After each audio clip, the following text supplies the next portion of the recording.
What we do know is that gold and silver has already had a very strong run.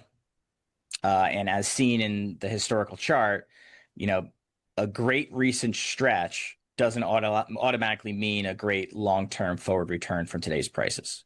A big recent run-up has often been simply just a sign that you're paying more, you're paying a higher admission price for future volatility.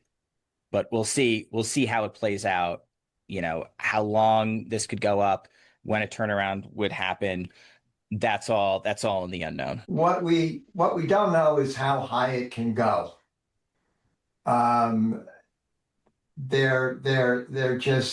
just no way to figure that out when a speculative momentum and a thinly traded item happens.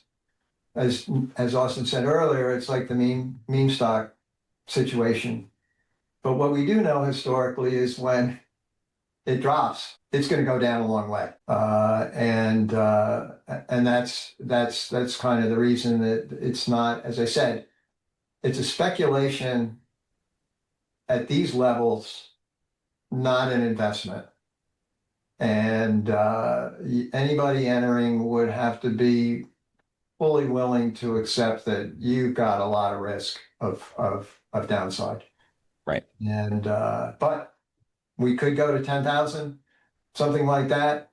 The market background here with the dollar and the Fed and all this sort of stuff, it's got a momentum here.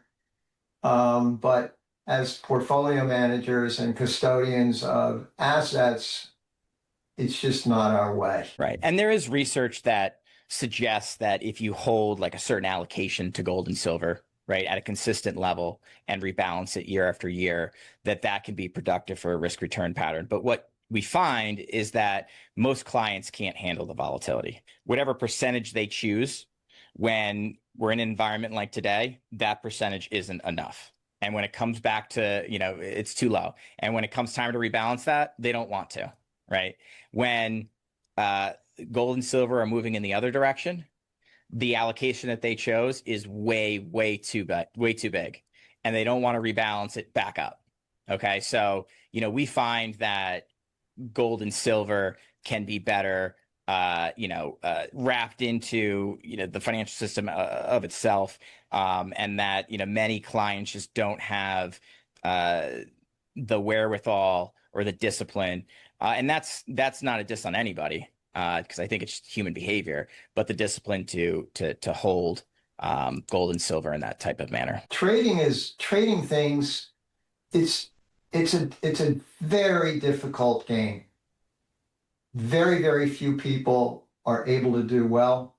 It takes incredible discipline and like managing your bets at the poker table.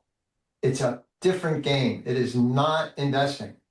And playing a trend-like game is just, it's really tough.